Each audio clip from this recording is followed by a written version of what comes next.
الحمدللہ رب العالمین والصلاة والسلام علی رسولہ الکریم، اما بعد فاعوذ باللہ من الشیطان الرجیم، بسم اللہ الرحمن الرحیم۔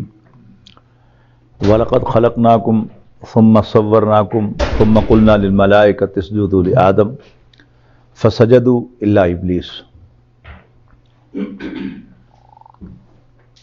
قَالَ مَا مَنَعَكَ أَلَّا تَسْجُدَ إِذْ أَمَرْتُكَ قال انا خیر منہ خلقتنی من نار وخلقتہ من طین قال فاہبط منها فما یکون لک ان تتکبر فیها فاخرج انک من الصاغرین قال انظرنی الی یوم یبعثون قال انک من المنظرین قال فبما اغویتنی لاقعدن لهم صراطک المستقیم ثم لآتینہم من بین ایدیہم ومن خلفہم وعن ایمانہم وعن شمائلہم ولا تجد اکثرہم شاکرین قال اخرج منها مذءوما مدحورا لمن تبعک منہم لأملأن جہنم منکم اجمعین ویا آدم اسکن انت وزوجک الجنہ فکلا من حیث شئتما ولا تقربا هذه الشجرۃ فتکونا من الظالمین فوسوس لهما الشیطان لیبدی لهما ما وری عنہما من سوآتہما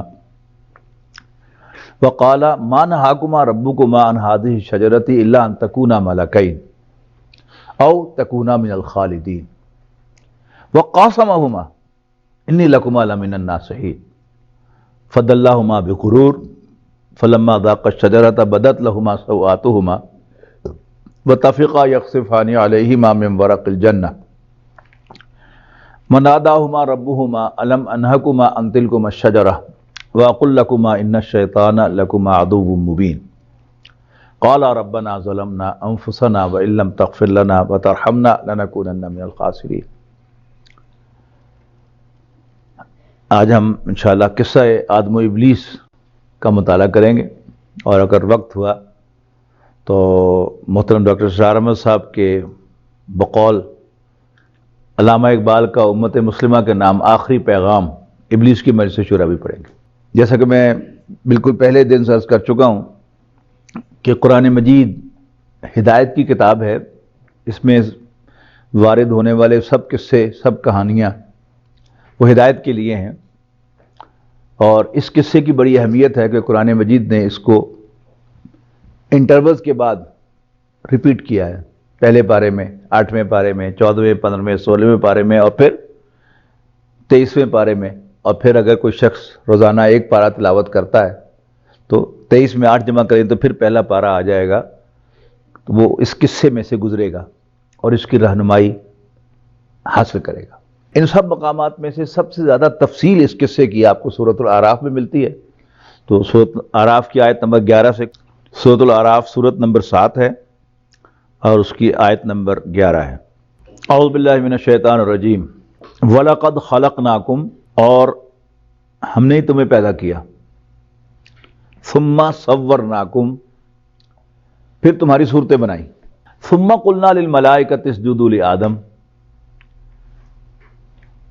پھر ہم نے فرشتوں سے کہا کہ آدم کو سجدہ کرو۔ انور صاحب آپ کے لیے نوٹ کرنے کا پوائنٹ ہے کہ یہ پہلے جمع کا صیغہ آیا ہے، یہاں بھی کچھ پوائنٹ ہے کہ عربی زبان میں جمع کا صیغہ کم سے کم 3 پر استعمال ہوتا ہے، کہ وہ تیسرا کون تھا؟ تو یہ خیال یہ ہے کہ اللہ تعالیٰ نے نسل انسانی پہلے بنائی اور پھر ان میں سے ایک جوڑے کو سلیکٹ کر کے ان کو صاحب روح بنایا۔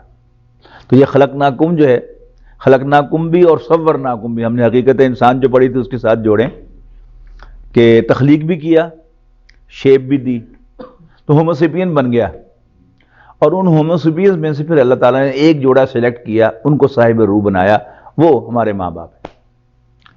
تو ثم قلنا للملائکۃ اسجدوا لآدم، پھر ہم نے فرشتوں سے کہا کہ آدم کو سجدہ کرو، اور باقی مقامات پر درمیان میں کیا ہے؟ روح کا پھونکا جانا۔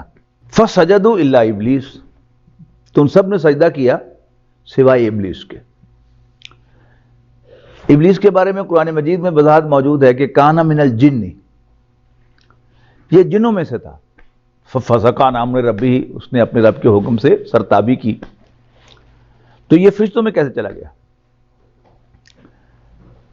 یہ جن تھا لیکن بہت علم والا اور بہت عبادت گزار. ان دو پوائنٹ کو نوٹ کریں. وہ جو میں نے آپ کو سنایا تھا نا کہ علامہ اقبال کا شعر پرسوں ہی سنایا تھا غالباً کہ مرید سادہ تو رو رو کے ہو گیا تائب، خدا کرے کہ ملے شیخ کو بھی یہ توفیق. اور جو اپنے کلاس فیلو کی میں نے آپ کو بات بتائی تھی، انہیں کہا تھا کہ سمی ہم عام لوگ بھی غلطی کرتے ہیں، تم مولوی لوگ بھی غلطی کرتے ہو، فرق صرف یہ ہے کہ ہم غلطی کر کے شرمندہ ہوتے ہیں اور تم مولوی لوگ غلطی کر کے اس کے حق میں دلیل لاتے ہو. اس کو آپ ذہن میں رکھیے گا. تو یہ کیا تھا؟ علم والا بھی تھا اور عبادت گزار بھی تھا بہت زیادہ. تو اللہ تعالیٰ نے اس کو آؤٹ آف ٹرن پروموشن دے کر فرشتہ بنایا، ڈبل پروموشن، اور پھر فرشتوں کا استاد مقرر کیا. اسی میں ایک گائیڈنس ہے کہ جب بھی آپ کسی کو آؤٹ آف دی وے نوازیں گے تو you should be mentally prepared کہ وہ آپ کو آنکھیں دکھائے گا. جسٹ ویو بیک، یعنی اپنے ماضی میں آپ جو ایک نظر ڈالیں. نہیں، ہر جگہ ہوتا ہے. اب آپ اپنے امپلائیز میں سے دیکھ لیں کہ آپ نے کسی شخص کو آؤٹ آف دی وے آپ نے بلیس کیا تو وہ آپ کو ضرور ٹف ٹائم دے گا. حالانکہ یعنی کامن سینس یہ کہتی ہے کہ because he was extra ordinary blessed تو اس کو ایکسٹرا آرڈنری تھینکفل ہونا چاہیے، لیکن ایسا ہوتا نہیں.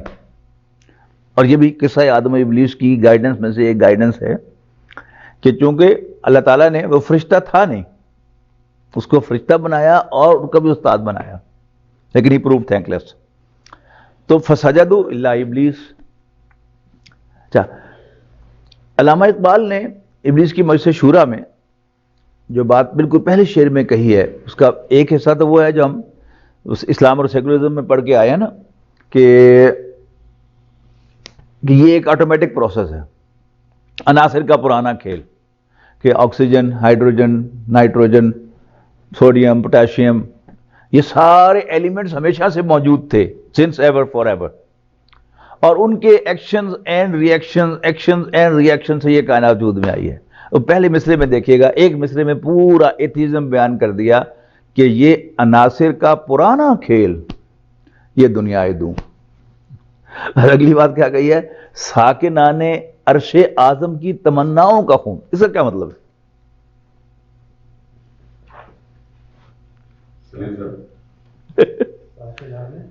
ساکنان عرش اعظم کی تمناؤں کا خون. جی کیا؟ نہیں، دنیا میں جانے کی خواہش نہیں تھی، خلافت. یعنی اب ظاہر ہے فرشتوں کا خیال تھا کہ we are next to God, ہم اللہ کے خلیفہ ہیں. اور ان میں بھی ٹاپ پر کون تھا؟ وہ ابلیس تھا. تو وہ سمجھتا تھا کہ میں اللہ تعالیٰ کا نائب ہوں. لیکن یوں ہی اللہ تعالیٰ نے شعر کیا کہ انی جاعل فی الارض خلیفہ فسجدوا الا ابلیس، تو اس نے انکار کیا. یعنی جن کو تھا کہ ٹھیک ہے ہم ہیں لیکن ٹاپ پر نہیں تھی، تو ان کے اندر ریئیکشن نہیں ہوا. اس کے اندر ہوا فار ٹو ریزنز. ایک تو یہ کہ اس کو آؤٹ آف دی وے اللہ تعالیٰ نے بلیس کیا تھا، آؤٹ آف ٹرم پروموشن دی تھی. اور دوسرا یہ سمجھتا تھا کہ میں خلیفہ ہوں. لیکن جو ہی اللہ تعالیٰ نے کہا کہ انسان کو میں زمین پر ایک انسان بنانے والا ہوں، خلیفہ بنانے والا ہوں، تو اسی دن سے اس نے ٹھان لی تھی کہ میں نے اس کو ایکسیپٹ نہیں کرنا. قال، اللہ تعالیٰ نے جواب طلبی فرمائی، ما منعک اللہ تسجد اذ امرتک. او عزازیل، عزازیل اس کا نام تھا، او عزازیل تمہیں کس چیز نے روکا سجدہ کرنے سے جبکہ میں نے حکم دیا تھا، میں تیرا آقا ہوں، مالک ہوں. اب اس نے جواب بڑا ٹیڑھا دیا. اور یاد رکھیے گا نافرمان آدمی ہمیشہ جو روڈ ہوتا ہے وہ کبھی نہیں کہتا کہ میں نے آپ کا حکم نہیں ماننا، ادھر ادھر کی مارے گا. اب یہ کیا کہتا ہے؟ خلقتنی من نار وخلقتہ من طین. اے اللہ تو نے مجھے آگ سے پیدا کیا اور اسے مٹی سے پیدا کیا. کیا کہنا چاہ رہا تھا وہ؟ جی میں سپیریئر ہوں. ذرا آج کی زبان میں اس کو کہیں کیسے سپیریئر؟ جی انا خیر منہ خلقتنی من نار، وہ تو کہہ دیا نا اس نے میں اس سے بہتر ہوں. یعنی آگ کیا ہے؟ آگ انرجی ہے. I am from the word of energy and he is just material. تو اگینسٹ پیورٹی. تو خلقتنی من نار و خلقتہ من طین قال فاہبط منہا. اللہ تعالیٰ نے فرمایا کہ تو اسٹیپ ڈاؤن فرام ہیئر. حبوط کہتے ہیں نا اترنے کو. حبط اعمال کیا کہتے ہیں؟ اعمال کا ڈراپ ہو جانا، گر جانا، ضائع ہو جانا. قال فاہبط منہا. اللہ تعالیٰ نے فرمایا کہ اسٹیپ ڈاؤن فرام ہیئر فما یکون لک ان تتکبر فیہا. تجھے زیب نہیں دیتا تھا کہ تم یہاں ہوتے ہوئے تکبر کرتے. فخرج، نکل جا، انک من الصاغرین، یقیناً تو گھٹیا حرکت کرنے والوں میں سے. صغیر نہیں کہا. صغیر ہوتا ہے چھوٹا، وہ صفت ہے. صاغر کیا ہے؟ یہ اسم فاعل ہے. اور اسم فاعل جو ہوتا ہے اس میں حدوث ہوتا ہے. یعنی امیر اور عامر. امیر کا ترجمہ کیا ہے؟ لیڈر، لیڈ کرنے والا. اور عامر کا ترجمہ کیا ہے؟ ڈکٹیٹر. ایک آنر ہے اور ایک کیا ہے؟ گالی ہے. ہوتا کیا ہے کہ امیر کون ہے؟ جس کے پاس فیصلہ کرنے کی صلاحیت ہوتی ہے لیکن وہ ہر وقت حکم چلاتا نہیں ہے. اس لیے کہ جو اسم فاعل ہوتا ہے اس کا ایگزیکٹلی اطلاق اس وقت ہوتا ہے جب وہ کام ہو رہا ہو. مثلا ناصر اور نصیر دونوں کا ترجمہ انگریزی میں کیا ہے؟ ہیلپر. لیکن ناصر کا اطلاق اس وقت ہوگا جب وہ ہیلپ کر رہا ہو، اور نصیر ایبلٹی ہے اس میں ہیلپ کرنے کی، ہیلپ کر رہا ہو یا نہ کر رہا ہو اس پر نصیر کا اطلاق ہوگا. تو یہاں صغیر صفت ہے چھوٹا، صاغر کہا ہے چھوٹی حرکت کرنے والا. تو فخرج، نکل جا، انک من الصاغرین، تو گھٹیا حرکت کرنے والوں میں سے. قال انظرنی الی یوم یبعثون، کہنے لگا کہ مجھے مہلت دے دے اس دن تک جب یہ دوبارہ اٹھائے جائیں. کس بات کی مہلت؟ کہ میں اپنا پوائنٹ پروو کر سکوں کہ انسان اس منصب کا اہل نہیں ہے جو اے اللہ تو نے اس کو عطا کر دیا ہے. قال انک من المنظرین، اللہ تعالیٰ نے فرمایا جا تمہیں مہلت دی جاتی ہے. قال فبما اغویتنی لاقعدن لهم صراطک المستقیم. جسٹر سے میں نے بتایا نا کہ یوں چیلنجنگ انداز میں کہ میں بھی اب ثابت کروں گا. تو جس کو عزت دینے کے لیے تو نے مجھے راستے سے ہٹا دیا، you brush me aside to honour home, لاقعدن لهم، اب میں لازماً ڈیرا لگاؤں گا، بیٹھوں گا، مورچہ بندی کروں گا ان کے لیے. یعنی ان کا شکار کرنے کے لیے مورچہ کیوں لگایا جاتا ہے؟ شکار کرنے کے لیے. تو میں مورچہ بندی کروں گا ان کا شکار کرنے کے لیے. کہاں پر؟ صراطک المستقیم. یہ صراطہ کی زبر جو ہے یہ ظرف کو انڈیکیٹ کر رہی ہے نا، تیرے سیدھے راستے پر، تیرے مراسلات مستقیم پر. اچھا اب اس کو ذہن میں لائیے کہ صراط مستقیم کی کیا امپورٹنس ہے ہمارے راستے، ہمارے دین میں. کبھی غور کیا آپ؟ ہم اپنی نماز کی ہر رکعت میں کیا مانگتے ہیں اللہ تعالیٰ سے؟ یہ صراط مستقیم کی رہنمائی تو مانگ رہے ہیں. تو اس نے کہا کہ میں وہی ڈیرا لگا لوں گا. اور یہ ہے کیا؟ صراط مستقیم، قرآن مجید. اب آپ کو سمجھ میں آئے گا کہ کیوں نبی اکرم صلی اللہ علیہ وسلم کو حکم دیا گیا ہے کہ اذا قرأت القرآن فاستعذ باللہ من الشیطان الرجیم، کہ آپ جب بھی قرآن مجید پڑھیں تو شیطان مردود سے اللہ تعالیٰ کی پروٹیکشن ضرور حاصل کر لیا کرے. اور and if he needed that protection, how much we need it. اچھا وہی بات کہ جو بھی علم والے ہیں ان کے گمراہ ہونے کا چانسز زیادہ ہے. یعنی ہماری جو پرانی روایت ہے وہ کیا ہے کہ جو بھی طالب علم درس نظامی کرتا تھا اس کے بعد وہ کسی صوفی بزرگ کے ہاتھ پر بیعت کرتا تھا تزکیہ نفس کے لیے. یہ روایت ہے پرانی، اب ختم ہوئی ہے کہیں جا کے. ورنہ یہ آج سمجھیے کہ یہ آج سے 30 سال پہلے تک یہ پرماننٹ ٹریڈیشن تھی. درس نظامی کرنے کے بعد وہ کسی صوفی بزرگ کے ہاتھ پر بیعت کرتا تھا اپنے تزکیے کے لیے. اچھا اب وہ تزکیہ کیوں ضروری ہے؟ اس کی ایک مثال یعنی ہمارے محترم استاد دیا کرتے تھے، ہمارے مسجد کے خطیب، پہلے بھی میں نے شاید ان کا ذکر کیا تھا کہ ایک خاتون آئی ان کے پاس بچے کو لے کر کہ جی اس کو قرآن شریف پڑھائیں. مسجد کے مولوی تھے دیہات کے اندر، تو انہوں نے اس کو قاعدہ نکالا اور پہلا سبق دیا الف. تو بچہ کہتا ہے استاد جی یہ ڈنڈا تو ایک ہے، آوازیں تین کیوں ہیں؟ الف، A sound, L sound and F sound. جب یہ عالم بزرگ فوت ہو رہے تھے، آخری لمحات تھے، تو شاگرد ان کے گرد بیٹھے تھے، بہت بڑے عالم تھے، تو بہت گھبرائے ہوئے تھے. شاگردوں نے پوچھا کہ حضرت آپ موت سے ڈرتے ہیں؟ کہتے نہیں میں موت سے نہیں ڈرتا، مجھے ایک بچے سے ڈر لگ رہا. تو ان کو ایک تھوڑا سا یعنی سوء ظن ہوا کہ شاید بچے کے ساتھ کوئی بری حرکت کر بیٹھے تھے، اب ان کو شرمندگی ہو رہی ہے، اس پر ریگریٹ ہو رہا ہے. خود انہوں نے بتایا کہ اس طرح کہ ماں ایک بچے کو چھوڑ کر گئی اور اس کو میں نے پہلا سبق دیا الف، اس نے کہا کہ یہ آوازیں تین کیوں ہیں، ڈنڈا تو ایک ہے. کہتے میں نے دل میں سوچا کہ اگر اس گاؤں میں یہ بچہ پڑ گیا تو پھر مجھے کون پوچھے گا. لہذا شام کو جب ماں آئی اس کو لینے کے لیے تو میں نے کہا کہ بی بی اس بچے میں پڑھنے لکھنے کی صلاحیت نہیں ہے، اس کو کسی کام پر لگا دو. اب ڈر مجھے لگ رہا ہے کہ اگر قیامت کے دن اس بچے نے میرا گریبان پکڑ لیا تو واٹ ول ہیپن. وہی علم والی بات ہی آئی نا کہ تکبر جو انسان میں ہوتا ہے اس میں علم ایک بہت کنٹریبیوٹنگ فیکٹر ہے کہ جو انسان کے اندر تکبر یا عجب پیدا کرتا ہے. تو ہماری ماضی قریب تک تھی روایت یہی ہے کہ درس نظامی کرے گا اور پھر کسی صوفی بزرگ کے ہاتھ پر بیعت کرے گا. تبلیغی جماعت کے اندر آپ نے شاید سنا ہوگا کہ کسی عالم سے وہ 4 چلے لگواتے ہیں جب سمجھتے ہیں کہ اب یہ ٹیون ہو گیا. عام آدمی جو ہے وہ کچھ سے روزے لگائے گا پھر ایک چلہ لگا دیتا ہے، وہ سمجھتے ہیں کہ اب وہ ہمارا بندہ ہو گیا.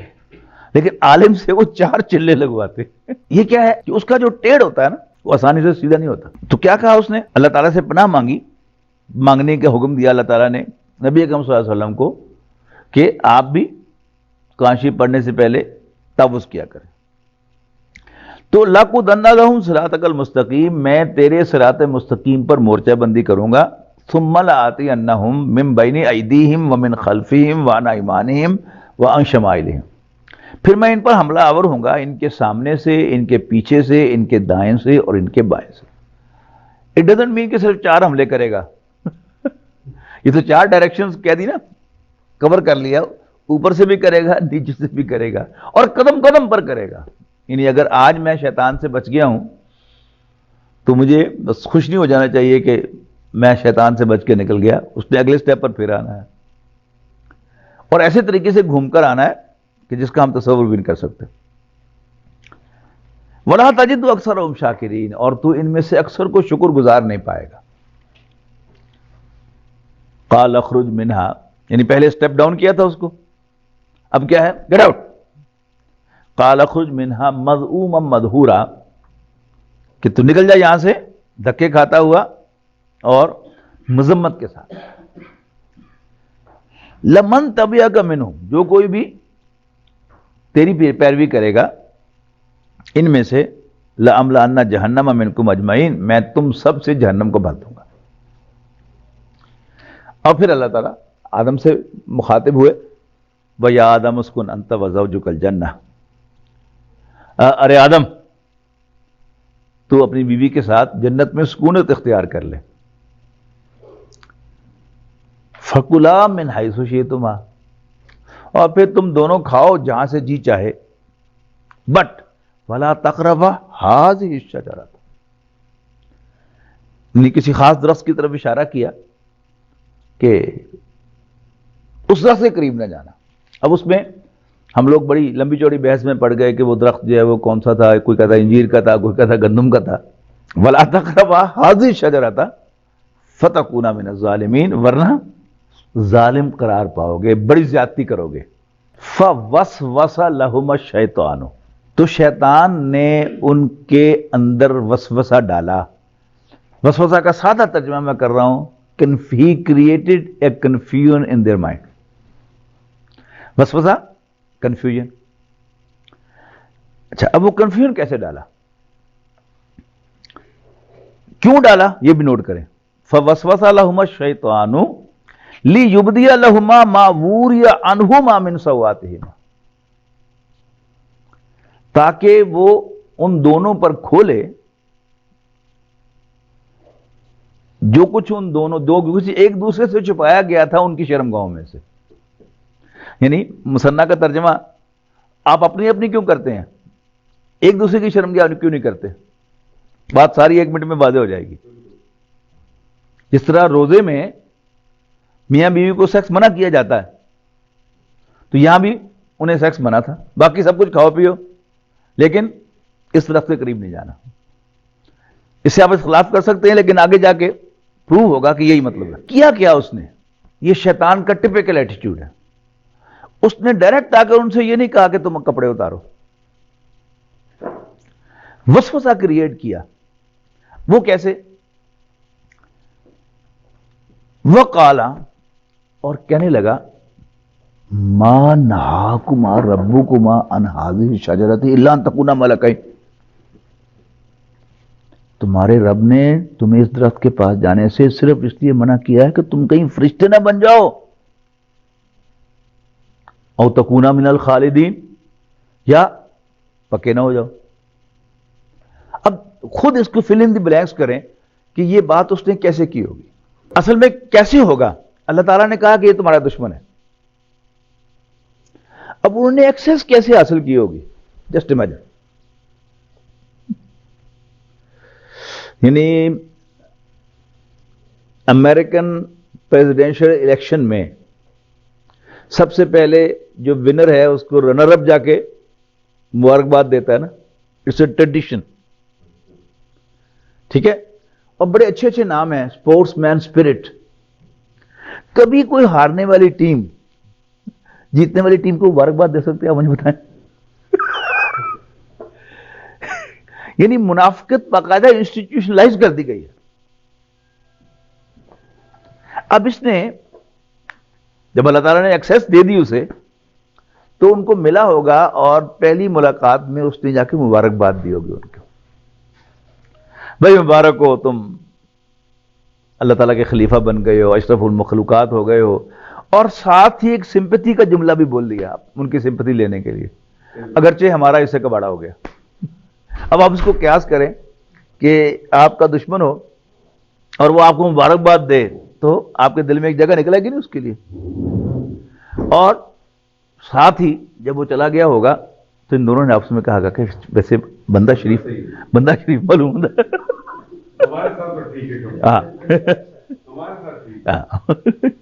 یہ ہے اصل میں وہ جال. وقال ما نہاکما ربکما عن ہذہ الشجرۃ، تمہارے رب نے تمہیں پتا ہے اس درخت کے پاس جانے سے کیوں منع کیا کہ تم کہیں فرشتے نہ بن جاؤ. اب یہ یہاں فلنگ دی بلینک کریں کہ یہ بات کیسے کی ہوگی. یعنی اس کو اگر واقعتاً آپ ایک ریئل سٹوری سمجھ کے پڑھیں نا، اور ہدایت سمجھ کے پڑھیں، تو اس سے مزیدار کہانی آئی کوئی نہیں. اب کیا کہتا ہے؟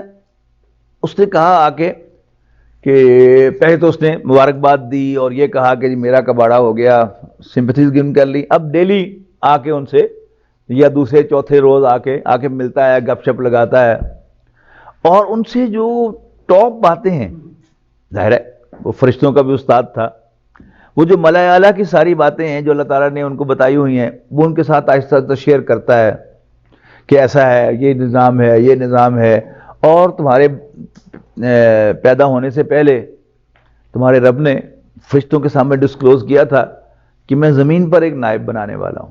ایک شوشہ چھوڑ دیا کہ اللہ تعالیٰ نے تمہیں زمین کے لیے پیدا کیا، اس نے کسی بہانے سے تمہیں زمین پہ بھیج دینا ہے. یہ شوشہ چھوڑ کے چلا گیا. پھر ایک دن آ کے یہ شوشہ چھوڑ گیا. یہ جو بات ہے اس کو بھی دیکھیں کہ اس نے کیسے کہا کہ تم کہیں فرشتے نہ بن جاؤ. کہ ان سے کہا ہوگا کہ مبارکباد ہو، ویسے اللہ تعالیٰ نے تمہیں سو ملکات کہہ دی، but don't you think angels are better than you. یہ اصل کنفیوژن کرنے والا طریقہ کار کہ ڈونٹ یو تھنک فرشتے تم سے بہتر ہیں. They can move from one place to the other within no time and they can change their shape and form. اب یہ بات جب ہوگی تو کیا آپ محسوس نہیں کریں گے کہ ہاں غلط ٹھیک کر رہے ہیں؟ اب اس کو قیاس کریں نا، دونوں میاں بیوی ہیں نا، وہ شوشہ چھوڑ کے جائے گا اور رات کو اب وہ دونوں وہی ڈسکس کریں گے. ٹھیک ہے، ڈسکس کر رہے ہیں اور اگلے دن آتے ہی پوچھیں گے اس کو، یہ کل تو نے وہ کیا بات کہی تھی واقعی؟ وہ کہے گا ہاں ہاں. تو پھر کوئی حل بھی ہے؟ چھوڑو پڑے، کیا بتاؤں میں تجھے، چھوڑو پڑے. پھر وہ نے کہا اس نے کہ تمہیں زمین پر بھیج دینا ہے، واقعی؟ وہ بھی پوچھا اگلے دن انہوں نے، واقعی کوئی حل ہے؟ کیا بتاؤں، تمہارا رب ہے. اب وہ وہی درخت جس کے کھانے سے تم فرشتے بن سکتے تھے، اور وہ درخت، وہ بوٹی تو بوٹی حیات تھی. آب حیات کا پانی آپ کو یاد ہے؟ آب حیات، وہ بچپن میں جو کہانیاں نانیاں دادیاں سنائی کرتی تھیں، اس سیریز آف سٹوریز کون سی تھی وہ؟ آب حیات. کہ ایک شہزادہ 5000 میل کا سفر کر کے وہ ایک غار میں جاتا ہے، وہاں ایک پیالہ پڑا ہوا ہے، خواہش ہے اس کو کہ پی لوں اور میں اٹرنل ہو جاؤں، لیکن فار ون ریزن اور دی ادر، مختلف کہانیوں میں ریزن اس کی مختلف ہوتی تھی کہ وہاں اس پیالے کو منہ کے ساتھ نہیں لگا سکتا.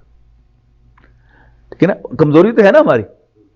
اب اس کو ایکسپلائٹ کر رہا ہے اس کمزوری کو کہ تمہارے رب نے تم اس درخت کے بعد جانے سے تمہیں اس لیے منع کر دیا تمہیں فرشتے نہ بن جاؤ اور تم یہاں پکے نہ ہو جاؤ. وہ بھی ایک جنت تھی، اور جنت ارضی بھی ہے ایک. کون سی بلا؟ امریکہ یا یورپ. اب یورپ کا، امریکہ کا گرین کارڈ حاصل کرنے کے لیے اللہ ہم سب کو معاف کرے، ہم نے کیا کچھ نہیں کیا. گئے وہاں پر وزٹ ویزا پر، دل لگ گیا تو جی چاہا کہ ہم پکے ہو جائیں. ویزا ختم ہو رہا تھا، وکیل سے مشورہ کیا تو اس نے کہا کہ ایک ہی صورت ہے، یہاں پر شادی کر لو. شروع میں تو لوگوں نے شو کر دیا کہ میں غیر شادی شدہ ہوں، کئیوں کو دار لگ گیا. پھر امریکن کونسلیٹ نے باقاعدہ بندے بھیج کے ان کے محلے میں تحقیقات شروع کر دی، وہ بھی ختم ہو گیا. اس نے کہا ہاں ویسے شادی کرنی اتنی ضروری بھی نہیں ہے. وکیل نے مزید فیس لے لی اور کہا کہ شادی کرنی اتنی ضروری نہیں ہے، اگر تم بغیر شادی کے بھی کوئی بچہ پیدا کر لو اور تم ایک امریکن بچے کے باپ بن جاؤ گے، and you will have the right to stay here and get nationality. اور تیار ہو گئے ہمارے بھائی لوگ. میں ایک ایسے شخص کو جانتا ہوں، I'm very sorry to say، جو حافظ قرآن تھا، 70s میں میرے ساتھ بیٹھ کر ڈاکٹر سارم صاحب کا درس سنا کرتا تھا. اس نے اپنے آپ کو قادیانی ڈکلیئر کر کے اسائلم لی امریکہ میں، اور وہ جو سورہ یوسف میں اب تکونوا من بعد صالحین پھر توبہ کر لی. میرے ساتھ مسجد شہداء میں وہ بیٹھتا تھا، لیکن قادیانی ڈکلیئر کیا اپنے آپ کو.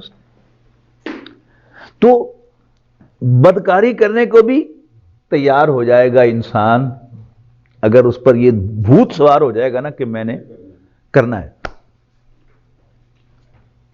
یہاں آ جائیں، دو اس نے کنفیوژن پیدا کیے اور دونوں کا حل ایک ہی بتایا.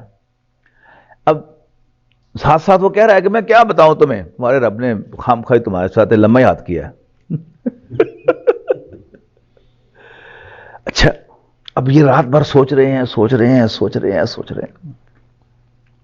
اب اس کو بھی پتا ہے اگلے دن کے اب ان کا دل تارا ہے تھوڑا لیکن تھوڑے سے ریلیکٹنٹ ہیں، ہیزیٹنٹ ہیں. وہ پتہ نہیں آپ نے یہ سین دیکھا کہ نہیں دیکھا، بڑا کنزرویٹو ماحول سے آنے والا کوئی حافظ قرآن لڑکا یونیورسٹی میں پروفیشنل کالج میں چلا جاتا ہے نا. اب اس کے دوست جو ہیں وہ سارے مووی دیکھنے جا رہے ہیں یا ریڈ لائٹ ایریا میں جا رہے ہیں، اس سے بھی اگلی چیز. اب اس کا جی بیچ میں سے چاہ رہا ہوتا ہے کہ میں بھی جاؤں، لیکن داڑھی واڑی رکھی ہے اس نے، اب وہ پاؤں گھسیٹ رہا ہوتا ہے نہیں نہیں نہیں نہیں نہیں جی، اس کا چاہ رہا تھا مجھے زبردستی کھینچ کے لے جائیں۔ اب یہ بالکل سین ہے یہاں پر یہ کہ اب اندر سے ان کا جی چاہ رہا ہے، لیکن کوئی ہیلا ڈھونڈ رہے ہیں کہ کسی طرح ہو بھی جائے، ریلیکٹنٹ ہے، کچھ ایک قدم آگے دو قدم پیچھے، پھر دو قدم آگے ایک قدم پیچھے۔ اس نے کیا کہا؟ اس نے کہا کہ اچھا چلو چک کے دیکھ لو، نہ کھاؤ، میں تمہیں نہیں مجبور کرتا کہ تم اپنے رب کی نافرمانی کرو، آفٹر آل تمہارا رب ہے، چک کے دیکھ لو، مزہ نہ آئے تو پیسے واپس اچھا دوسری بات اس نے کیا کہی؟ اس نے قسم کھائی، وقاسمہما، ان دونوں کے سامنے قسم کھائی، انی لکما لمن الناصحین، کہ میں تمہارا بڑا خیر خواہ ہوں۔ آپ نے انور صاحب خاص طور پر دیکھا ہوگا اپنی فیملی میں، آپ کی کاروباری فیملی ہے نا، کوئی بزرگ جو ہے وہ اپنے بچوں کو ساتھ دکان پہ بٹھانا شروع کرتا ہے، فیکٹری پہ بٹھانا شروع کرتا ہے، اور ساتھ ساتھ ان کو انسٹرکشن دیتا ہے کہ بیٹا فلاں کاروبار میں ہاتھ نہ ڈالنا اور فلانی پارٹی سے ڈیل نہ کرنا۔ جب وہ بزرگ اللہ کو پیارے ہو جاتے ہیں، اب اسی پارٹی کا ایک نوجوان جو ہے وہ ان لڑکوں کے ساتھ آ کے اٹھنا بیٹھنا شروع کر دیتا، آ کے بیٹھا، ہیلو ہائی، وہیں پر پیزا آرڈر کر دیا، آئس کریم آرڈر کر دی، اور پھر کبھی ان کو آؤ یار کھانا وہاں جا کے کھاتے ہیں۔ اب آہستہ آہستہ اس کے جال میں آ رہے ہیں۔ ایک دن آئے گا بھاگا بھاگا کہ یار میرے پاس پیسے نہیں ہیں، ایک سودا بڑا زبردست ہے مارکیٹ میں، پیسے ہیں تو وہ لاٹ خرید لو، اس میں بڑا نفع ہے۔ اب وہ ڈرتے ڈرتے وہ لڑکی جو ہیں وہ انویسٹمنٹ کریں گے اور واقعی اس میں بہت نفع ہوگا۔ پھر وہ ان سے پوچھے گا، اللہ بخشے چاچا جی کو بڑے نیک آدمی تھے، پر کچھ سمجھ نہیں آیا کہ ان کو میرے بارے میں کیوں یہ غلط فہمی تھی کہ میں آپ کا دشمن ہوں۔ نہیں نہیں نہیں یار، تم تمہارے بڑے سجن ہو، تم نے ایسے کیا تھا، وہ فلانا جو تم نے ہمیں وہ اپرچونٹی دکھائی تھی، دیٹ واز ٹریمینڈس۔ اب وہ آ گیا ان کے جال میں۔ اب وہ لڑکا جو ہے ان سے اسی کاروبار میں جس میں بڑے بزرگ نے منع کیا تھا انویسٹمنٹ کرنے سے، ان سے ہیوی انویسٹمنٹ کرائے گا، ان کو بٹا بٹا دے گا۔ تو وہ قاسمہما، ان کے سامنے قسم کھائی کہ انی لکما لمن الناصحین، میں تمہارا بڑا خیر خواہ ہوں۔ تو جو ہی انہوں نے اس درخت میں سے چکھا، بدت لہما سوآتہما، تو ان کی شرمگاہیں ایک دوسرے پر ایکسپوز ہو گئی۔ آپ رمضان کا مہینہ ہوتا ہے نا، گھر میں کھانے پک رہے ہوتے ہیں افطاری کے قریب، you never eat، لیکن وہ جو پھل ہے، درخت ہے، یعنی اگر آپ کوئی ولگر سین جو ہے وہ دیکھیں گے یا کوئی تھوڑی بہت ولگر حرکت کریں گے، خواہ اپنی بیوی کے ساتھ ہی کریں، تو you are very likely to do sex. یہ اس کا طریقہ کار تو یہ نا، دور رہیں گے تو بچیں گے۔ اسی لیے قرآن مجید میں یہ حکم آیا ہی نہیں کہ لا تزنو، حکم کیا ہے؟ ولا تقربوا الزنا، زنا کے قریب بھی نہ جانا۔ اس لیے کہ یہ ایک ایسا عجیب دھندا ہے، پہلے ہی میں نے آپ سے شیئر کیا تھا کہ ہم لوگ، میں اپنی مثال دیتا ہوں کہ اگرچہ میں کسی گاؤں میں تو نہیں پڑھا، لیکن شہر میں پڑھا، تو کوئی ایجوکیشن میں نہیں پڑھا، میں ایف ایس سی تک، تو گورنمنٹ کالج فیصل آباد میں وہ ایم اے کلاسز میں کوئی ایجوکیشن تھی، وہ علیحدہ سیکشن تھا، دور سے نظر آتی ہوں گی، لیکن انٹر لیول پر کوئی ایجوکیشن نہیں تھی۔ ایک دم ڈینٹل کالج میں گئے تو وہاں تو کوئی ایجوکیشن تھی۔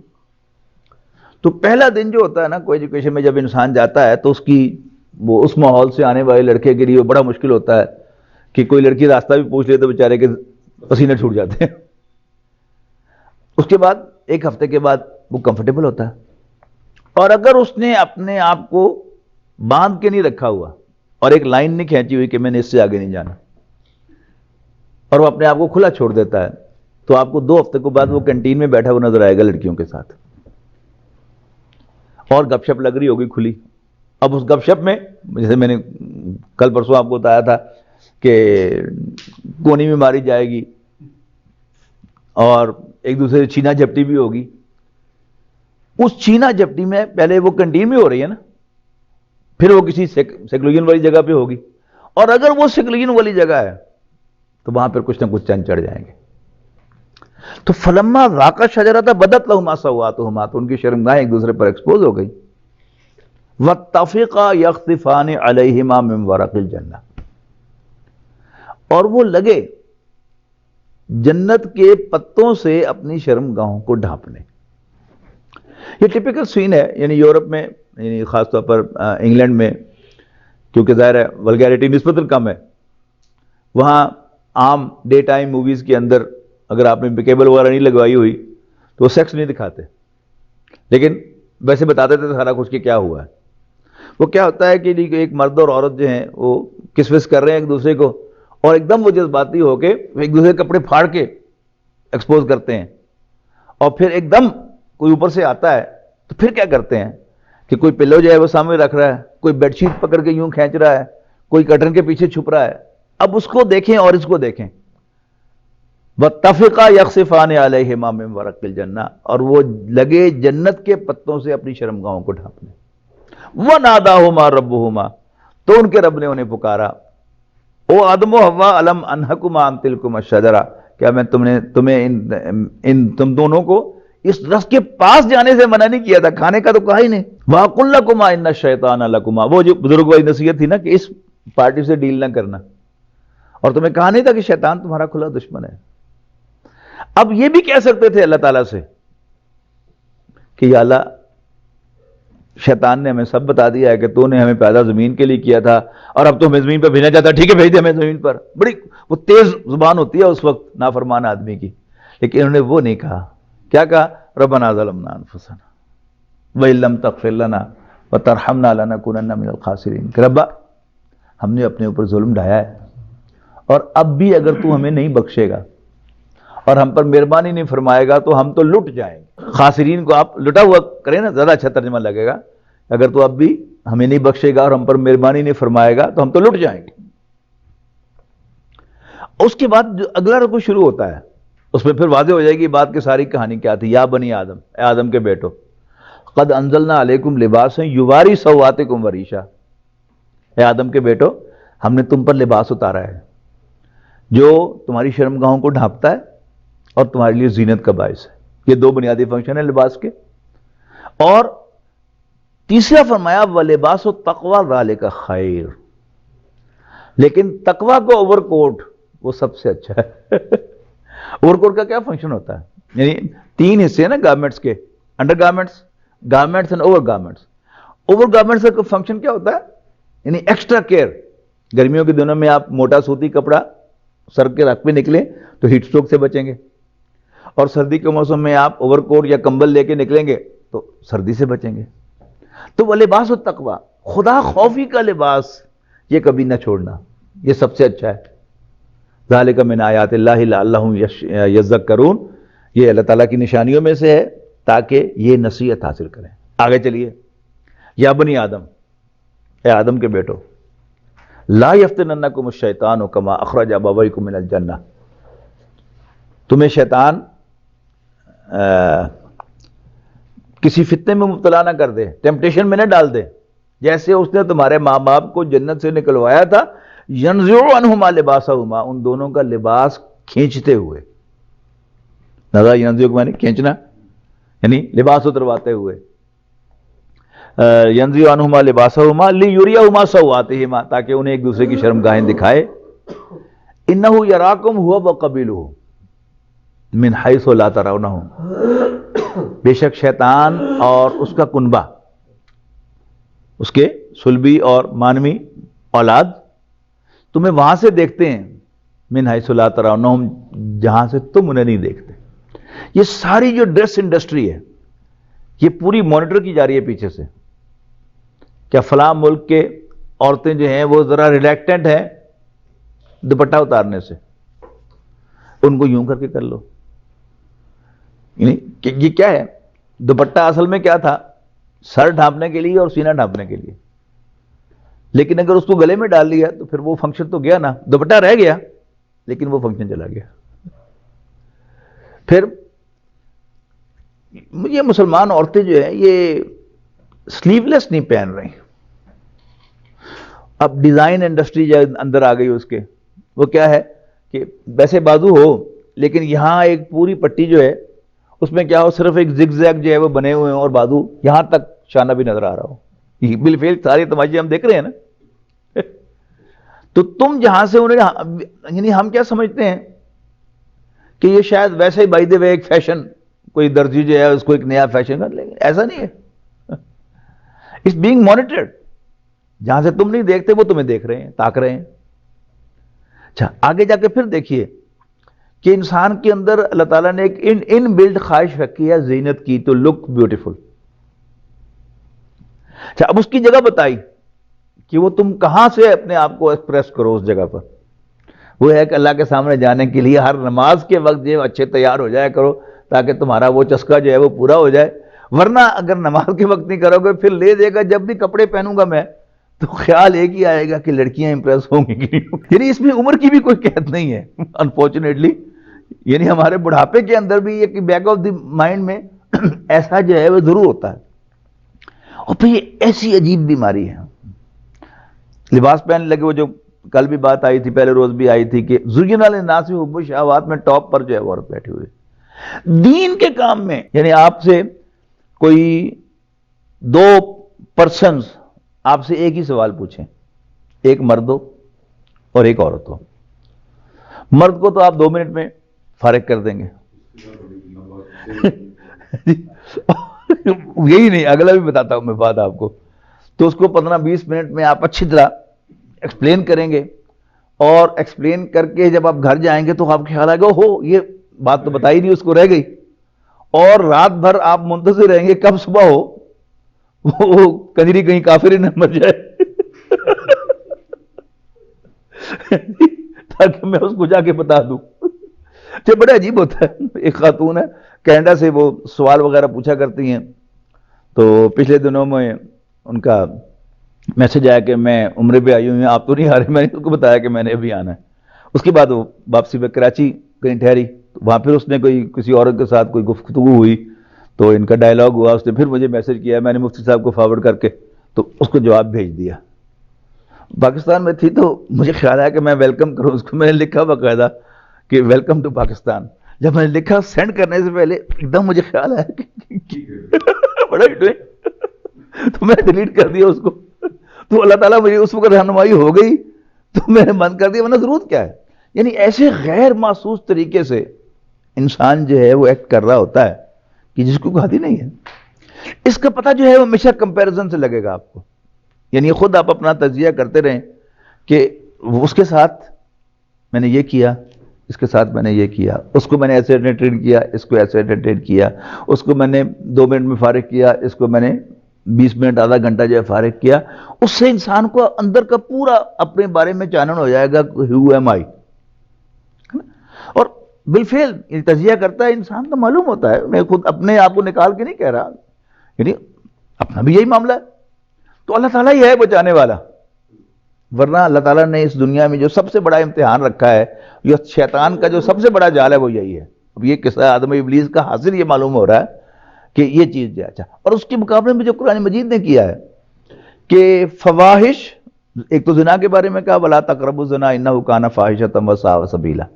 اس کے بعد سارے فواحش کے بارے میں اسی سورہ اعراف میں کہ ہاں سوری یہ آیت رہ گئی پوری, انا جعلنا الشیاطین اولیاء للذین لا یؤمنون, کہ بے شک ہم نے شیطانوں کو دوست بنایا ہے ان لوگوں کا جو ایمان نہیں رکھتے. اور ایک تو ہم نے یعنی محمد رسول اللہ کے ہیڈنگ کے تحت پڑھا تھا نا, اصل ایمان رسالت ہے. اس سورت کے شروع میں دیکھیے آپ ذرا, یہ جو قصہ آدم ابلیس جہاں سے شروع ہوتا ہے اس سے پہلے جائیں ذرا. آیت نمبر 8 دیکھیں, والوزن یومئذ الحق, اس دن وزن اعمال سچ مچ ہوگا. فمن ثقلت موازینہ, تو جس کے وزن بھاری ہوں گے, اور وہ ذہن میں رکھیے گا اس میں کوانٹٹی اینڈ کوالٹی بوتھ ہوں گے. تو جس کے وزن بھاری ہوں گے فاولئک هم المفلحون، وہ تو فلاح پانے والے ہوں گے. ومن خفت موازینہ، اور جس کے وزن ہلکے ہوں گے فاولئک الذین خسروا انفسهم، یہ وہ لوگ ہوں گے جو اپنے آپ کو گھاٹے سے دوچار کریں گے. کیوں؟ بما کانوا بآیاتنا یظلمون، اس لیے کہ وہ ہماری آیات پر ظلم کیا کرتے تھے. آیات پر ظلم کیا ہے؟ قرآن مجید کی آیات نصیحت کے لیے، گائیڈنس کے لیے نازل ہوئی ہیں، اور ان سے گائیڈنس نہ لینا اور ان سے نصیحت نہ لینا، یہ کیا ہے؟ یہ آیات پر ظلم ہے. اسی کو وہاں لے کے جائیں کہ ہم نے شیطانوں کو دوست بنایا ہے ان لوگوں کا جو ایمان نہیں رکھتے. یعنی حضرت آدم اور حضرت حوا کو اگر وہ سیدھی سیدھی اللہ تعالیٰ کی انسٹرکشن کو فالو کرتے اور اپنی عقول بیچ میں نہ لگاتے. اللہ تعالیٰ نے کہا تھا کہ اس درخت کے قریب نہیں جانا، بس سوچتے بھی نہ کہ اللہ تعالیٰ کی انسٹرکشن ہے. اور اللہ تعالیٰ نے کہا تھا شیطان تمہارا دشمن ہے، اس کو منہ نہ لگاتے، تو سارا کام صاف تھا. یہی دو انسٹرکشن جو ہیں ہم اللہ تعالیٰ کی اگر فالو کرتے ہیں تو پھر دین وی آر سیف. ادروائز شیطان کے لیے بڑے سے بڑے آدمی کو بہکانا کوئی بڑی بات نہیں ہے.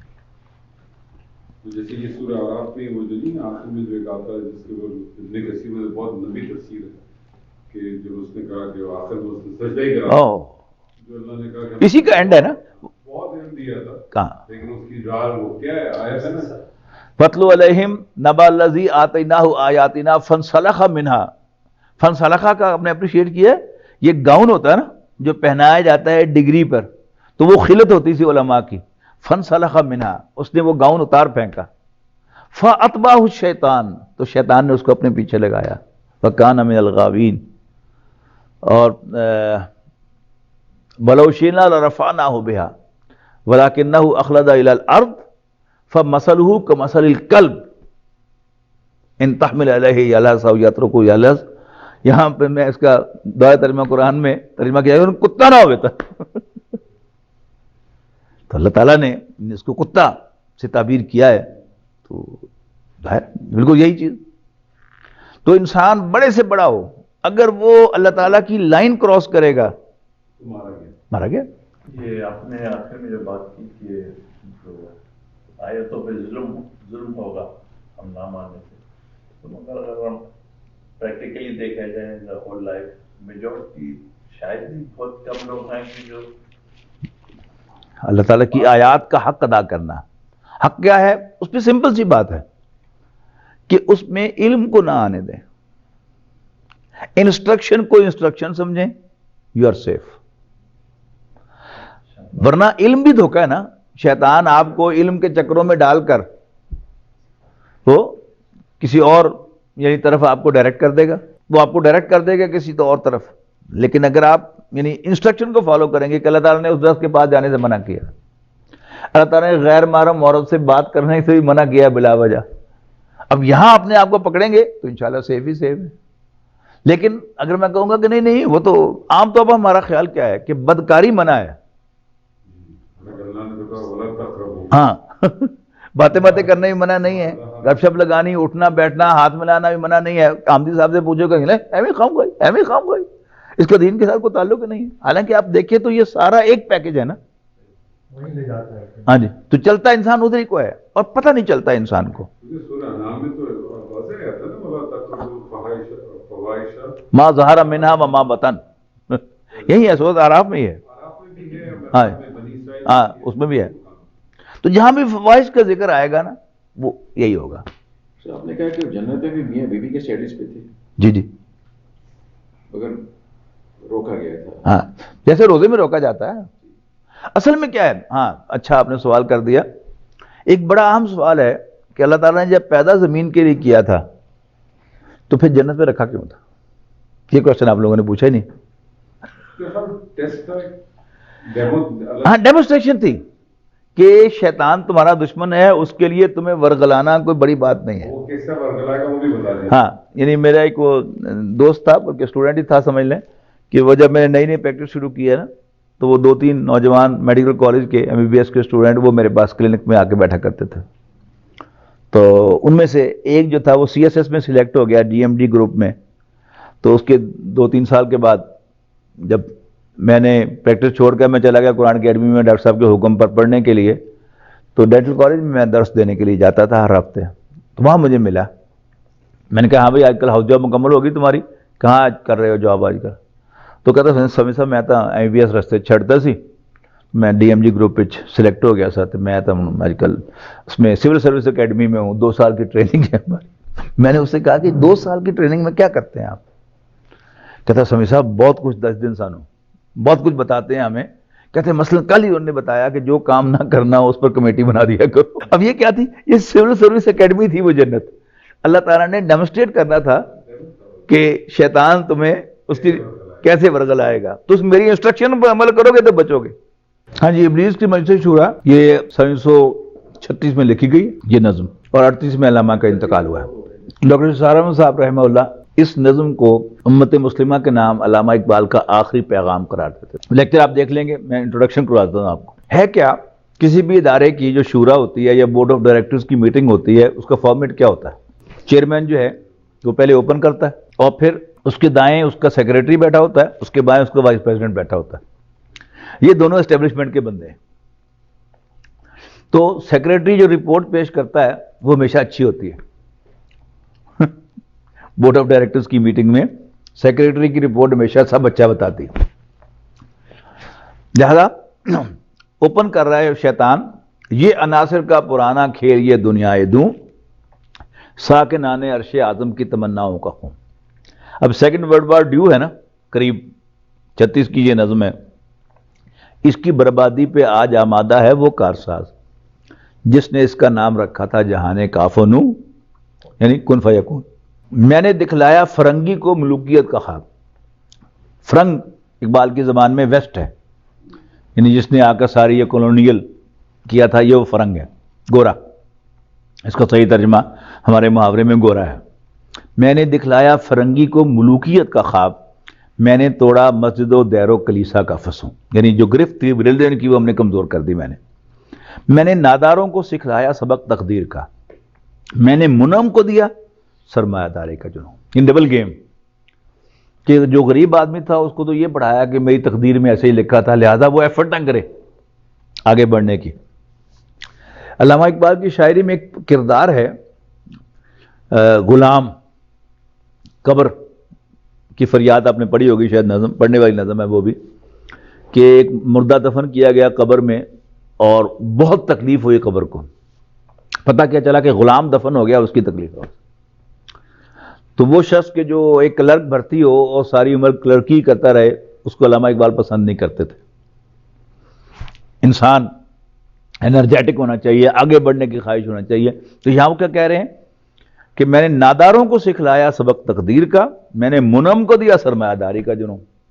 جو امیر آدمی ہے اس وہ نہیں کانے ہوتا کہ بس میری قسمت بھی یہی تھا, وہ 1 میل پر 2, 2 پہ 4 اور پھر 8 لگانا چاہتا ہے. کون کر سکتا ہے اس کی آتش سوزاں کو سرد, جس کے ہنگاموں میں ہو ابلیس کا سوزے دروں.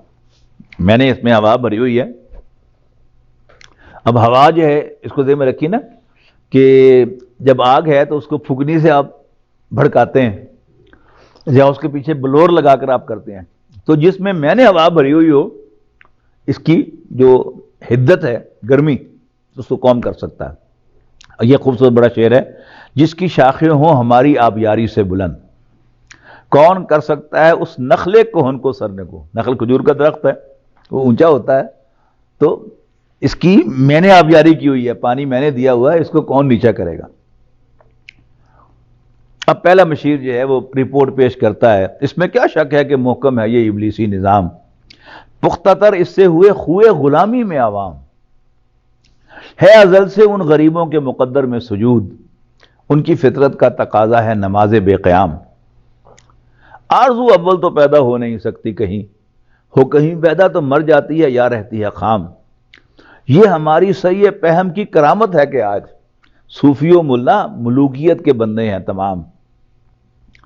تب مشرق کے لیے موضوع یہی افیون تھی, ورنہ قوالی سے کچھ کم تر نہیں علم کلام. ہے طواف و حج کا ہنگامہ اگر باقی تو کیا, کند ہو کر رہ گئی مومن کی تیغے بے نیام. کس کی نومیدی پہ حجت ہے یہ فرمان جدید, یہ مرزا غلام احمد قادیانی ہے. کس کی نومیدی پہ حجت ہے یہ فرمان جدید، ہے جہاد اس دور میں مرد مسلمان پر حرام۔ اب جو دوسرا مشیر ہے، اب یہ الیکٹڈ ممبر ہے، یہ کرٹیسائز کرے گا اس کو۔ خیر ہے سلطانی جمہور کا غوغا کہ شر۔ کہاں کی باتیں کر رہے ہو تم؟ اب تو دنیا میں جمہوریت آ گئی ہے، سلطانی جمہور، ڈیموکریسی، جمہور کی بادشاہی۔ خیر ہے سلطانی جمہور کا غوغا کہ شر، تو جہاں کے تازہ فتنوں سے نہیں ہے باخبر۔ اب پہلا مشیر اس کو پلٹ کر ریبٹل کرتا ہے، ہوں مگر میری جہاں بینی بتاتی ہے مجھے، جو ملوکیت کا ایک پردہ ہو سے کیا خبر۔ یہ شعر مجھے بہت پسند ہے اگلا، ہم نے خود شاہی کو پہنایا ہے جمہوری لباس، جب ذرا آدم ہوا ہے خود شناس و خود نگر۔ کاروبار شہر یاری کی حقیقت اور ہے، شہر یاری سمجھے، سیوکس، جس کا نیا نام اب پولیٹیکل سائنس ہو گیا نا۔ کاروبار شہر یاری کی حقیقت اور ہے، یہ وجود میر و سلطان پر نہیں ہے منحصر۔ میر پریزیڈنٹ اور سلطان بادشاہ، مجلس ملت ہو یا پرویز کا دربار ہو۔ یعنی جو دربار ہوتا تھا بادشاہ کا، اس کا کام کیا ہوتا تھا؟ موسٹ امپورٹنٹ کام ریونیو کلیکٹ کرنا، ٹھیک۔ اور پارلیمنٹ کا بھی سب سے امپورٹنٹ سیشن کون سا ہوتا ہے؟ بجٹ سیشن، اس کا بھی فنکشن کیا ہے؟ مال جمع کرنا۔ خوبصورت شعر ہے، مجلس ملت ہو یا پرویز کا دربار ہو، ہے وہ سلطان غیر کی کھیتی پہ ہو جس کی نظر۔ واہ واہ واہ، تو نے کیا دیکھا نہیں مغرب کا جمہوری نظام، چہرہ روشن اندروں چنگیز سے تاریک تر۔ اب تیسرا مشیر بولتا ہے، وہ بھی الیکٹڈ ممبر ہے، وہ کہتا ہے روح سلطانی رہے باقی تو پھر کیا اضطراب، تمہارے منہ میں گھی شکر، اگر وہ سلطانیت برقرار رہتی پھر کیا خرچ تھا، ہے مگر کیا اس یہودی کی شرارت کا جواب۔ کارل مارکس، اور کمال ٹریبیوٹ پیش کیا، وہ کلیم بے تجلی، وہ مسیح بے صلیب علیہ السلام، نیست پیغمبر ولیکن در بغل دارت کتاب۔ اس نے پیغمبری کا دعویٰ تو نہیں کیا، لیکن پیغمبروں کی طرح وہ بھی بغل میں کتاب لے کے آیا، داس کیپٹل۔ کیا بتاؤں کیا ہے کافر کی نگاہ پردہ سوز، مشرق و مغرب کی قوموں کے لیے روز حساب، اس سے بڑھ کر اور کیا ہوگا طبیعت کا فساد، توڑ دی بندوں نے آقاؤں کے خیموں کی تناب۔ یعنی آج سے 200 سال پہلے کوئی تصور نہیں تھا کہ کوئی کاشتکار وہ بولے گا جاگیردار کے سامنے، اور کسی مل کے مزدور مل کو آگ لگائیں گے، لیکن ہوا۔ توڑ دی بندوں نے آقاؤں کے خیموں کی تناب۔ چوتھا مشیر کہتا ہے، توڑ اس کا رومت الکبریٰ کے ایوانوں میں دیکھ، توڑ اس کا رومت الکبریٰ کے ایوانوں میں دیکھ، آل سیزر کو دکھایا ہے ہم نے پھر سیزر کا خواب۔ یہ بھی سرکاری بینچوں کا آدمی ہے۔ کون بحر روم کی موجوں سے ہے لپٹا ہوا، گاہ بالد چو سنوبر گاہ نالد چو رباب۔ وہ میسلونی کے بارے میں کہہ رہے ہیں۔ تیسرا مشیر اس کو پھر کہتا ہے کہ نہیں، میں تو اس کی عاقبت بینی کا کچھ قائل نہیں، جس نے افرنگی سیاست کو کیا یوں بے حجاب۔ یعنی سیاست کیا ہوتی ہے کہ ایک ہی خاندان کے 3 بندے، 3 بھائی، ایک پیپلز پارٹی کے ٹکٹ پہ لڑ رہا ہے، ایک نون لیگ سے اور ایک پی ٹی آئی کے ٹکٹ سے، ٹھیک ہے۔ یعنی کوئی بھی جیتے وہ سیٹ انہی کے پاس رہے گی، جیت اب گھر کی ہے، اور پبلک پلیٹ فارم پر آ کر گالیاں دے رہے ہیں ایک دوسرے کو، اور گھر میں کھانا بھی ان کا اکٹھا ہے۔ یہ ایسے بھی آپ کو ملیں گے واقعات کہ فیصل آباد میں ایک فیملی سی، ایک بھائی جو تھا وہ دیوبندی تھا، ایک اہل حدیث تھا، ایک بریلوی تھا، اور گھر میں ان کا جو جوائنٹ فیملی اس حد تک تھی کہ کھانا بھی ایک ہی پکتا تھا، لیکن اسٹیج پہ گالیاں دیتے تھے ایک دوسرے کو۔ میں تو اس کی عاقبت بینی کا کچھ قائل نہیں، جس نے افرنگی سیاست کو کیا یوں بے حجاب۔ پانچواں مشیرہ پھر وہ وائس پریزیڈنٹ ہے، وہ ابلیس سے مخاطب ہو کے کہتا ہے، اے تیرے سوز نفس سے کار عالم استوار، تو نے جب چاہا کیا ہر پردگی کو آشکار، آب و گل تیری حرارت سے جہان سوز و ساز، ابلۂ جنت تیری تعلیم سے دانائے کار۔ اب جب تک یعنی کوئی شخص 16 سال دارالعلوم میں پڑھے اس کو لٹریٹ نہیں کہتے پاکستان میں، پڑھا لکھا کس کو کہتے ہیں؟ لٹریٹ کی پاکستان میں ڈیفینیشن ہے کہ جو شخص اپنا نام لکھ اور پڑھ سکتا وہ تو لٹریٹ ہے، لیکن جو 16 سال دارالعلوم میں پڑھا ہو تو اس کو وہ ان پڑھ شمار کرتے ہیں۔ اور پڑھا لکھا کون شمار تھا؟ جو تیری تعلیم یعنی ویسٹ کی ڈگری ہو، پھر تو آپ سرٹیفائڈ ہیں نا پڑھے لکھے۔ آب و گل تیری حرارت سے جہان سوز و ساز، ابلائے جنت تیری تعلیم سے دانائے کار، تجھ سے بڑھ کر فطرت آدم کا وہ محرم نہیں، سادہ دل بندوں میں جو مشہور ہے پروردگار۔ کام تھا جن کا فقط تقدیس و تسبیح و طواف، تیری غیرت سے ابد تک سرنگون و شرمسار، گرچہ ہیں تیرے مرید افرنگ کے ساحر تمام، اب مجھے ان کی فراست پر نہیں ہے اعتبار۔ سن 36 کو ذہن میں لائیے۔ وہ یہودی فتنہ گر، وہ روح مصدق کا بروز، بروز مین مینیفیسٹیشن۔ مصدق کیا ہے؟ حکیم مصدق یہ ایک فلسفی تھا، یعنی یونان کا رہنے والا، اس کے نظریات بھی وہی کمیونزم کے نظریات تھے۔ تو علامہ اقبال کمیونزم کو مصدقیت ہی کہتے ہیں، جس کو وہاں سے ملک بدر کیا گیا، پھر میں ایران میں آ گیا، پھر ایران میں باقاعدہ اس کو پھانسی دی گئی تھی اس انہی نظریات کی وجہ سے۔ وہ یہودی فتنہ گر، وہ روح مصدق کا بروز ہے، ہر قبا ہونے کو ہے اس کے جنوں سے تار تار، زاغ دشتی ہو رہا ہے ہمسرے شاہین و چرغ، کتنی صورت سے بدلتا ہے مزاج روزگار، چھا گئی آشفتہ ہو کر وسعت افلاک پر، جس کو نادانی سے ہم سمجھے تھے ایک مشت غبار، فتنہ فردا کی ہیبت کا یہ عالم ہے کہ آج کانپتے ہیں کوہ سارو مرغزارو جوئے بار۔ اب یہ ذہن میں رکھیے گا 1936 کہ ادھر سے یہ کمیونزم کا سیلاب آ رہا ہے اور اس نے پورے ایسٹرن یورپ کو قابو کر لیا ہے۔ کمیونزم آ گیا تھا نا ایسٹرن یورپ کے اوپر، اس کی طرف اشارہ ہے۔ فتنہ فردا کی ہیبت کا یہ عالم ہے کہ آج کانپتے ہیں کو سارو مرغزارو جوئے بار، میرے آقا وہ جہاں زیر و زبر ہونے کو ہے، جس جہاں کا ہے فقط تیری سیادت پر مدار۔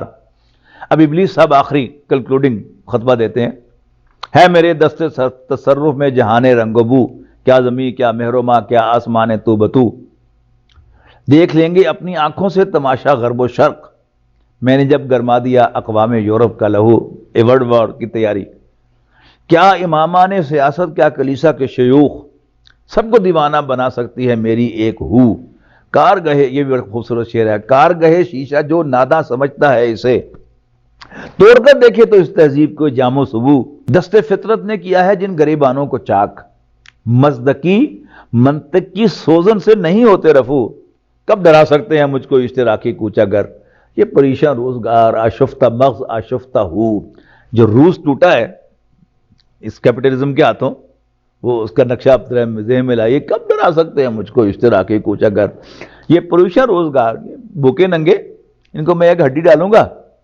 اور یہ طائب ہو جائیں گے اس سے۔ آشفتہ مغز آشفتہ ہو، ہاں اب دیکھیے 1936 میں اقبال کہہ رہا ہے اگر مجھ کو خطر کوئی تو اس امت سے ہے جس کی خاکستر میں ہے اب تک شرار آرزو، خال خالص قوم میں اب تک نظر آتے ہیں وہ، کرتے ہیں اشک سحر گاہی سے جو ظالم وضو، جانتا ہے جس پہ روشن باطن ایام ہے، مصدقیت فتنہ فردہ نہیں اسلام ہے۔ یعنی اسلام کا جو بدترین دور ہے جس پر وہ حالی کی وہ مسدس جو ہے، کیا خاصہ خاصان رسول وقت دعا ہے، امت پہ تیری آ کے جب وقت پڑا ہے، وہ دی جو بڑی شان سے نکلا تھا وطن سے پردیس میں، وہ آج غریب الغربا ہے، اور پستی کا کوئی حد سے گزرنا دیکھے، اسلام کا گر کر نہ ابھرنا دیکھے، مانے نہ کبھی کہ مد ہے ہر جزر کے بعد، دریا کا ہمارے جو اترنا دیکھے۔ اسی دور میں اقبال کیا کہہ رہا ہے، جانتا ہے جس پہ روشن باطن ایام ہے۔ باطن ایام مینز جو فلسفی آف ہسٹری، ایام ہے نا ہسٹری، تو باطن ایام ان کے اندر کیا ہوتا ہے، اس کو پتا ہے کہ مصدقیت فتنہ فردہ نہیں اسلام ہے۔ اب دوسرا حصہ ہے اس کا، اب انسٹرکشن ہے اپنے مریدوں کو ساتھ، جانتا ہوں میں یہ امت حامل قرآن نہیں ہے، وہی سرمایہ داری بندہ مومن کا دی، جانتا ہوں میں کہ مشرق کی اندھیری رات میں بے ید بیدا ہے پیران حرم کی آستی، عصر حاضر کے تقاضاؤں سے ہے لیکن یہ خوف، ہو نہ جائے آشکارا شرع پیغمبر کہیں صلی اللہ علیہ وسلم. عصر حاضر کے تقاضے کیا ہیں؟ ریسرچ. ہر بندہ پی ایچ ڈی کرنے کے لیے جا رہا ہے, یعنی بند لگایا ہوا ہے. ویسٹ میں جتنے لوگ پی ایچ ڈی کرنے جاتے ہیں نا, وہ ان کا پروفیسر ان کو یہ باتیں اسلام کی لکھنی نہیں دیتا. اب ظاہر ہے آپ کا پروفیسر یا آپ کا سپروائزر اگر اپروو نہیں کرتا ایک پیراگراف کو, تو آپ اس کو سبمٹ نہیں کر سکتا. وہ کہتا نہیں, یہ نہیں لکھنا, یہ نہیں لکھنا. تو عصر حاضر کے تقاضاؤں سے ہے, لیکن یہ خوف ہو نہ جائے آشکارا شرع پیغمبر کہیں.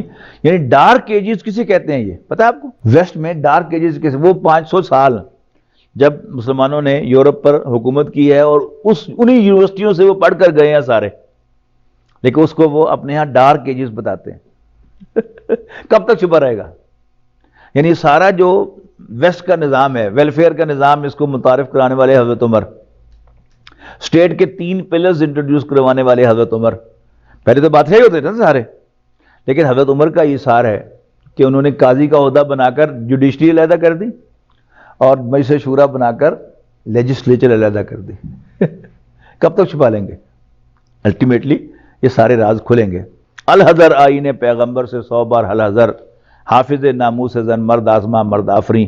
موت کا پیغام ہر نوع غلامی کے لیے, نہ کوئی فقفور و خاکہ نہ فقیر رہنشیں. کرتا ہے دولت کو ہر آلودگی سے پاک و صاف, منعموں کو مال و دولت کا بناتا ہے امین.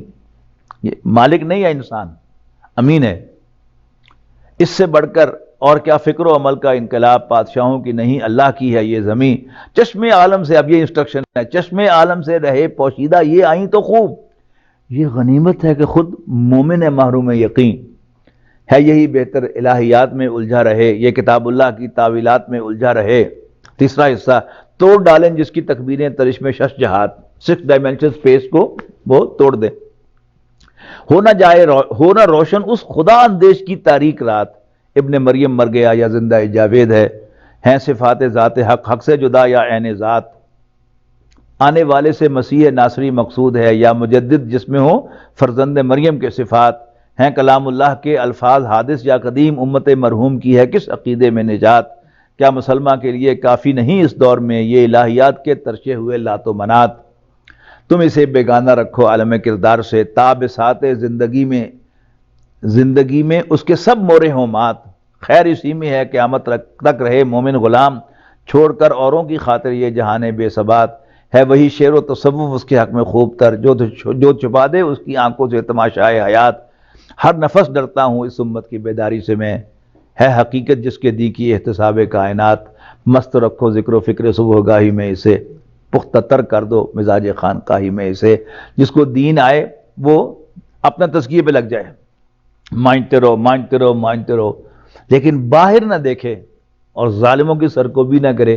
جو نبی اکرم صلی اللہ علیہ وسلم کی سیرت کا حاصل جو ہے وہ تو یہی تھا کہ آپ نے وہ جو علم یجید کا یتیمن فآوا کے حوالے سے وجدک ضالا فہدی کا جو میں نے لنک کیا تھا, کہ حضور صلی اللہ علیہ وسلم کو جو اصل درد تھا وہ کیا تھا کہ میں ظلم کیسے ختم کروں, غربت کیسے ختم کروں, بھوک کیسے ختم کروں. اور آپ کی وہ 23 سالہ جد و جہد جو ہے وہ اسی کے گرد گھومتی ہے کہ آپ کا فوکس مکہ مکرمہ تھا.